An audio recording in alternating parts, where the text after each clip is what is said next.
Saya juga mau mengatakan bahwa sampai saat ini, sampai hari ini, tuduhan dan penelitian abal-abal ya, karena saya melihat bahwa Roy Suryo Rismond ini nggak punya sertifikat ataupun kelayakan sebagai seorang peneliti, dan yang mereka teliti itu adalah hanya foto kopi atau foto digital di sosial media. Nah, ini nggak mungkin bisa diteliti. Karena yang harus diteliti itu adalah ijazah yang asli, yang otentik atau yang analog. Baik ijazah yang otentik ataupun analog yang asli ataupun yang palsu. Nah, ini yang bisa diteliti seperti yang sudah dilakukan oleh Laboratorium Forensik Mabes Polri dan dikatakan bahwa ijazah ini asli. Termasuk yang kedua, keaslian ijazah ini selain Mabes Polri, ya kan, dikeluarkan juga oleh yang menerbitkan ijazah, yaitu UGM, yang mengatakan bahwa ijazah Pak Jokowi asli dan Pak Jokowi memang pernah berkuliah di Fakultas Kehutanan Universitas Gadjah Mada. Ya, jadi dua hal ini. Terus ada lagi yang saya katakan bahwa sebenarnya ada lagi keheranan kita masyarakat, karena yang dituduhkan ijazah palsu ini ternyata ada dua. Yang pertama, ijazah palsu yang dituduhkan sebelum tahun 2005 yang diterbitkan oleh Universitas Gadjah Mada. Makanya mereka menggeruduk Universitas Gadjah Mada dan menggugat UGM kan. Terus yang kedua, ijazah palsu yang kedua itu diterbitkan kalau menurut Bitor, yang mereka Roy Suryo CS mempercayai Bitor ini diterbitkan tahun 2012 di Pasar Pramuka. Ya, jadi ini keheranan kita, kok ijazah palsunya bisa dua nih. Ini kan konyol. Kenapa nggak masukin sekali aja tahun 2005 sebelumnya, nanti waktu calon gubernur DKI 2012 tinggal di copy paste. Ini kan konyol, nggak masuk logika akal sehat kita. Ya. Terus saya juga mau mengatakan bahwa hati-hati pada masyarakat, bahwa ini omong kosong semuanya, baik pemaksulan maupun isu ijazah palsu yang sekarang dikatakan diakui sendiri oleh Fadila bahwa ini adalah satu paket. Ya. Jadi baik isu ijazah palsu ini tidak ada dasar-dasar hukumnya, yang membenarkan ini hanya narasi dan framing jahat aja. Yang kedua, mengenai pemaksulan Mas Gibran itu juga tidak ada dasar-dasarnya, karena dari 4 faktor yang dikatakan oleh mantan para purnawirawan itu, yang pertama adalah kelayakan. Sekarang kita lihat Mas Gibran layak. Kemarin Pak Prabowo ke luar negeri, Mas Gibran menjadi acting presiden. Ya. Dan kita lihat Solo di bawah pemerintahan Mas Gibran ini berhasil. Ya kan? Terus yang ketiga, kesalahan melanggar konstitusi. Di sini kita lihat tidak ada konstitusi yang dilanggar. Putusan MK nomor 90 itu sudah final and binding dan diajukan oleh anak-anak muda, sekitar 22 anak muda, tapi yang dikabulkan itu adalah dari saudara Almas, itu anak muda juga. Siang tadi juga mencoba meyakinkan publik bahwa itu. Ini nggak apa-apa, Pak. Ini ingat, adik-adik pasti juga baca sejarah lah. Yang namanya Nicolaus Copernicus itu dulu juga menemukan teori heliosentris. Bumi itu beredar mengelilingi matahari. Dulu itu ditolak dan bahkan mau dihukum. Tapi dia percaya akhirnya bahwa itu akan benar. Akhirnya benar. Galileo Galilei yang juga waktu itu menantang pendapat bahwa katanya bumi itu datar. Dia menantang bulat. Sama seperti Nikola Tesla. Tesla juga tidak sempat menikmati efek dari mobil listriknya. Karena dianggap teori dia tentang kuantum itu pun, ya, tentang reaktor Tesla itu pun juga dianggap ide gila. Saya rela, Mbak. Mungkin tidak masalah kali ini, katakanlah di sisi yang lain atau di sisi hukum kita dikalahkan. Tapi insya Allah pengetahuan dan teknologi dan kejujuran itu tidak akan kalah oleh hukum. Itu. Jadi Anda akan berjuang di sisi mana? Di medsos? Saya akan berjuang di sisi teknologi dan pengetahuan. Aku kan memang peneliti. Jadi nggak ada masalah. Sumpah capek ngeladenin anak-anak Aba itu. Kenapa ya? Tolol-tolol. tolol. Serius. Ngaku-ngaku anak abah orang kaya, punya channel di mana-mana, lembaga pendidikan di mana-mana channelnya. Saksi kunci anak pautan UGM punya. Bawa ke sini. Saksi kuncinya itu saksi kunci. Punya nggak? Nggak punya. Lo bilang itu artefak kampus sebelum tahun 2000 kalau nggak salah nih, gua lupa deh tahun 98 atau 2000. Itu nggak ada batas masa kuliah. Lu bebas mau kuliah 8 tahun, 9 tahun. Bebas, serius. Tapi mulai tahun, gua nggak tahu sih tahun kapan ya, karena gua sendiri bukan angkatan itu. Itu baru ada masa kuliah 14 semester batas. Jadi 7 tahun nggak mungkin. 7 tahun batasnya, 8 tahun nggak mungkin. 8 tahun DO. Nah itulah anak abah, lu kalau apa-apa tuh observasi. Observasinya berupa googling. Keliling lah katanya orang kaya. Masa iya orang kaya cuman googling? Ya elah, katanya punya channel di mana-mana, masa nggak punya teman anak pautan UGM? Nih gue kasih tau ya, bokap gue alumni pautan UGM nih. Gue disclaimer juga ya, gue juga pautan tapi bukan UGM. Tapi gue setidaknya gue ngerti lah apa aja yang di pautan. Nah, nih pautan UGM, angkatan lu wisudawan tahun 76, bokap gue angkatan gue lupa 68 atau 99. Dia lulusnya tahun 76. Nih, jelas nomor alumni masih ada jurusan di pautan UGM tuh dihapuskan tahun 83. Dihapuskan tahun 83. Nah, dia mau diganti ke departemen. Jadi di angkatannya Pak Jokowi sampai sekarang pun nggak ada jurusan. Adanya departemen, nanti membawai prodi sarjana, prodi magister, prodi doktoral. Itu namanya departemen. Nggak ada lagi yang namanya jurusan. Nah, zaman bokap gua ada jurusan. Bokap gue ini jurusan ekonomi perusahaan hutang.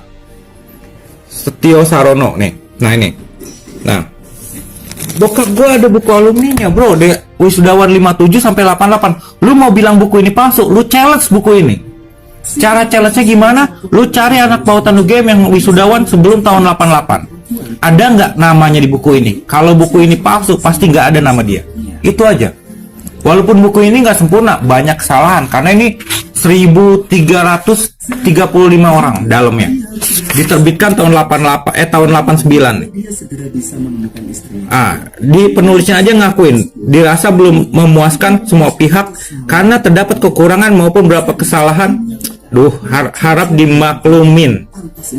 Nah, ada di sini yang punya buku ini berarti ada 3.335 orang. Lu challenge lah, makanya gue bilang challenge. Anak abah bisa mampu challenge gitu? Nggak mampu.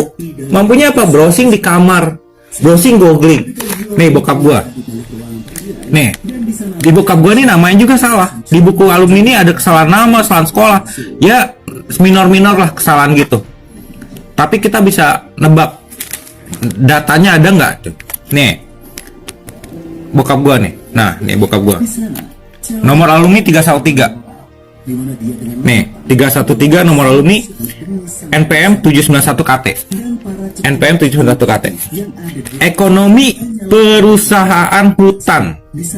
Jadi di sebelum tahun 83 tuh ada 3 jurusan kalau nggak salah, pembinaan hutan, teknologi hutan, sama ini, sama ekonomi perusahaan hutan. Nah, ada yang namanya Mulyono, dia ngomongnya dia skripsinya tentang ekonomi manajemen. Benar, karena jurusan ekonomi perusahaan hutan ini yang ujung-ujungnya nanti jadi departemen manajemen hutan. Judul skripsinya pun mirip sama bokap gua, tentang studi biaya angkutan. Nih, studi biaya angkutan. Nah, di sini buku reuni ini ada kesalahan, ada dibiarin aja, nggak diedit, dibiarin. Salah foto, nggak diedit, dibiarin. Pak Jokowi ada di sini, ada. Pak Jokowi kan tahun 85. Sebelum tahun 88, maksimal tahun 88 ada di buku ini. Hari Mulyono, Pronojiwo, nih. Pak Joko Widodo. Ada nama kesalahannya di sekolah Yogyakarta nih, salah SMA 6 Yogyakarta. Nah, jurusan di tahun ini nggak ada, karena dia udah tahun 83 tuh udah mulai lagi transisi mau jadi departemen. Makanya mereka bilang nama jurusan. Nama jurusan itu kadang-kadang mata kuliah konsentrasi, mata kuliah yang diambil semester 5, 6, 7, 8 itu. Itu mata kuliah konsentrasi. Biasanya nanti nyambungnya ke skripsi. Makanya Pak Jokowi ini pasti fokusnya ke teknologi kayunya. Makanya skripsinya juga tentang konsumsi konsumsi kayu lapis pemakaian akhir di Kodia Surakarta. Nih, Pak Andi Pramaria ada. Nih, Pak Andi Pramaria ini pasti ngakunya dia jurusannya silvikultur. Karena ya ininya silvikultur skripsinya. Jadi kayak gitu aja nentuin mereka jurusannya. Terus siapa yang namanya tuh ada di videonya itu Mustaha Iskandar. Mana ya, nanti dulu gue cari. Bentar. Nah, ini Mustaha Iskandar. Mustaha Iskandar dia lulusnya tahun 86. Nah, ini ada di video itu. Tuh tinggal samain aja kok apa mukanya nih. Tuh mukanya video Iskandar waktu muda. Nih. Nah, ini pasti kalau pengaruh mulsa dosis ini, ini silvikultur juga ini. Gua silvikultur biasanya kayak gini lab. Nah, terus siapa lagi? Mulyono nih kalau manajemen hutan. Ya, manajemen hutan tuh nama zaman dulu tuh namanya ekonomi perusahaan hutan. Lihat judul skripsinya. Studi analisis biaya hutan, sama kayak bokap gua. Berarti emang dia ekonomi perusahaan. Dan dia juga bingung namanya sekarang kan berubah tuh jadi Departemen Manajemen Hutan. Nah, itu. Terus apa lagi? Data tuh kayak gini, bukan masalah tes. Lu mau bilang dia lulus tahun 87, emang faktanya dia lulus tahun 87 kok. Mau gimana lagi? Data dan fakta tuh kayak gini.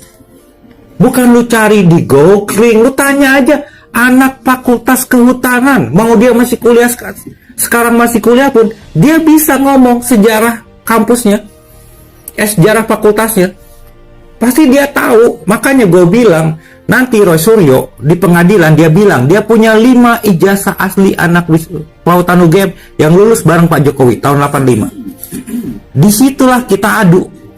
Boleh Roy Suryo bawa ahli dari luar negeri, boleh bawa saksinya yang punya ijazah itu, boleh diadu di sana di pra-peradilan sama ijazahnya Pak Jokowi, sama saksi-saksinya Pak Jokowi, sama ahlinya Pak Jokowi, diadu di depan masyarakat, kelihatan semua yang bohong sama enggak.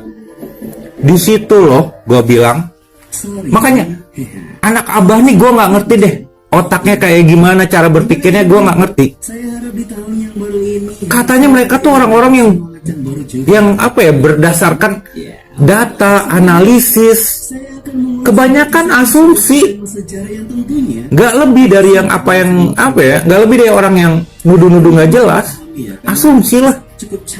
Makanya gue bilang susah banget ya cari saksi mata gitu, saksi kunci anak Lautan UGM. Nggak punya kemampuan, ya nggak ngerti sih. Makanya berdiskusi sama anak abah tuh kadang capek doang. Sebenarnya nih yang kasihan sebenarnya Tom Lembong, karena siapa yang nuduh ijazah Jokowi palsu ini satu gerbong sama yang bela Tom Lembong. Coba bayangin, mereka nuduh ijazah palsu Jokowi bisa dibantah nanti ya di pengadilan di depan semua orang, bahkan boleh disiarin live karena Pak Jokowi juga pasti pengen nyelesain ini biar ada ketetapan hukum. Nah, kasihan Tom Lembong. Berarti selama ini yang ngebela gue pemikirannya kayak gini ya. Apa bener Tom Lembong itu bersalah? Nah, kasihan Tom Lembong gue mah. Serius, itu aja. Jadi nanti biarin di pra-peradilan kita mau lihat ijazah Pak Jokowi bisa, tapi itu di pengadilan jadi fakta hukum. Jadi fakta hukum di sana, orang nggak bisa ngoceh sembarangan. Karena itu kalau ngoceh sembarangan kelihatan bersalah, tersangka langsung persidangan itu. Makanya gue bilang ya, Roy Suryo berusaha ngindarin ini karena Roy Suryo takut, gue yakin. Itu aja. Sudah 2 kali Mas Roy Suryo bicara ya. Betul. Ya, saya kira cara yang paling bagus adalah Laporkan ke udah Anda nanti akan laporkan, datang sudah ada, kemudian Prof. Anda bawa bukti, bersedia Ya. diperiksa. Sudah, Ya nanti kan? ada teman-teman lain yang bergerak ke sana, Prof. Ya enggak, Anda sendiri karena Anda adalah orang yang punya data mengungkapkan fakta. Data itu. Jadi Sudah, Prof, data itu harus dipertanggungjawabkan, Mas. ada Ya, Ilas, bagian. Mas Roy tadi. Ada data. Kalau itu ada beritanya itu. Loh lah, ya memang, Prof. Semua Ada berdasarkan data, Prof. Ya, tapi Setuju, kalau yang sepakat kan, Anda Prof? sebutkan data-data itu, Ya. kalau tidak bisa dipertanggungjawabkan cara memperolehnya, itu tidak punya nilai hukum itu. Iya. Cara memperolehnya. Cara memperolehnya. Jadi bukan ada nih, tapi cara memperolehnya. Cara memperolehnya. Misalnya gimana, Prof? Misalnya ya, dia tidak berhak mendapatkan data itu. Tiba-tiba ada Yusuf ya, dengan segala macam cara dapat. Itu tidak dibenarkan. Bahkan kalau seandainya Mas Aiman, Oke. saya ngobrol dengan Mas Aiman, saya wawancara Mas Aiman, saya rekam. Rekaman ini tidak punya nilai hukum karena yang berhak Lain, merekam Prof, satu. itu lain. Itu Lain lagi, ya? itu aneh. Jadi saya kira Hukum lain, beda, yang Prof. saya kira nanti walaupun data itu disampaikan kepada Mas Bunyamin, yang harus lebih lanjut adalah bagaimana cara memperoleh data itu. Karena kalau data itu diperoleh secara tidak valid, secara ilegal, tidak punya nilai hukum. Ini itu sudah aksioma itu gitu. Jadi saya dorong Mas Roy bekerja lebih keras, ya toh. Kita lihat bener nggak Mas Roy ini. Nah, jangan sampai seperti